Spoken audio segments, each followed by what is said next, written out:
ভোলানাথ মহেশ্বরকে গোপী সাজিয়ে দিলেন আর বলছেন, দেখো যাচ্ছ যা, কিন্তু নেচো না। মনে মনে বলছেন ভোলানাথ মহেশ্বর, মা নাচবো না ঠিক, গাদলে তো দোষ নেই। তাই ভোলানাথ মহেশ্বর তিনি কি করলেন,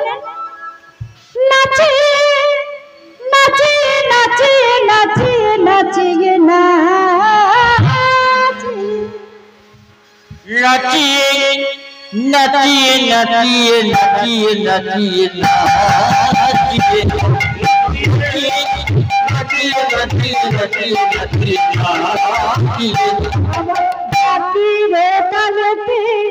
বসুয়া নাচেছে তাদ্রুমি তাদ্রুমি তাদ্রুমি জনগণকে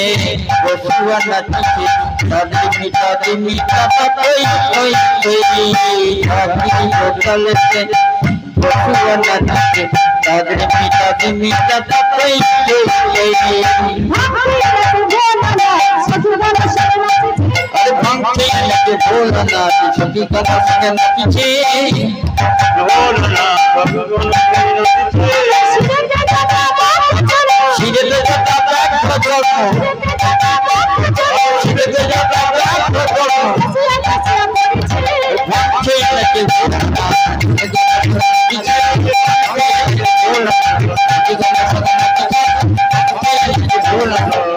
बोलना पीछे গোপী সেজে গোপেশ্বর হয়ে রাধা গোবিন্দের রাস নৃত্য দর্শন করেছিলেন ভোলানাথ মহেশ্বর। তার রাধা গোবিন্দের সে নৃত্য দর্শন করে স্বর্গে দেবতারাও নৃত্য করেছিলেন। তারা নৃত্য করেছিলেন। তাই শিরাসা নেচে গিয়ে রাধা গোবিন্দ আমার অতিশয় পরিশ্রান্ত হয়ে বৃন্দা দেবী শয্যা রচনায় যুগলে শয়ন করলেন। কেমন ভাবে কুঞ্জ ভবনে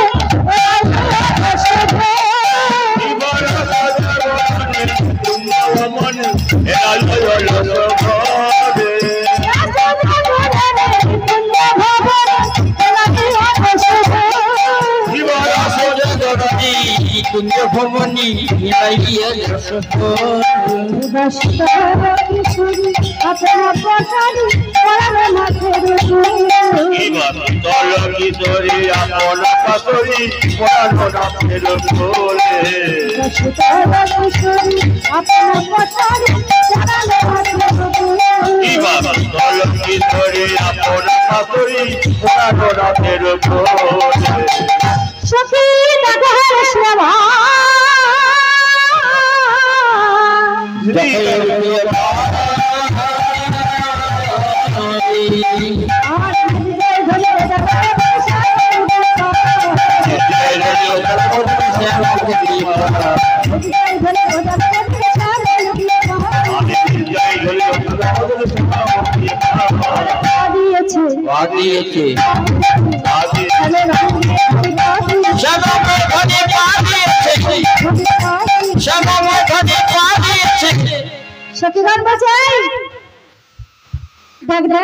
রাধা গোবিন্দ আমার চিরা আসে নেচে গিয়ে অতিশয় পরিশ্রান্ত হয়ে কেমন বৃন্দা দেবী শয্যা রচনায় যুগলে শয়ন করে আছে। তোরা কাজ কর, তোরা না চুপটি চুপটি করবে কথা রায় যেন জাগে না,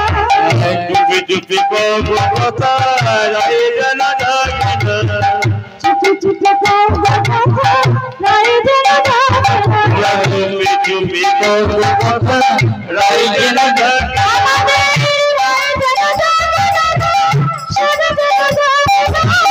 राय जना जागना को सभी जना जागना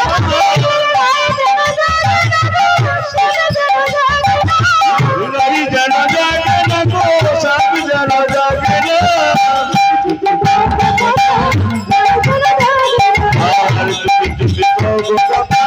राय जना जागना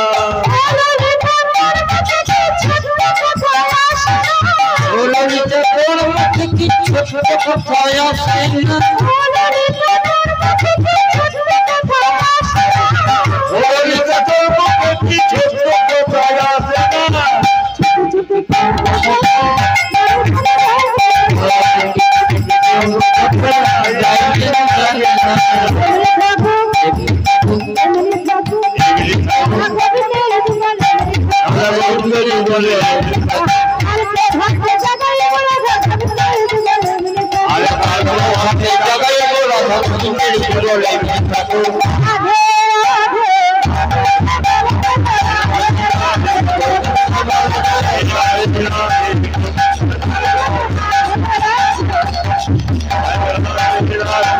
রাধে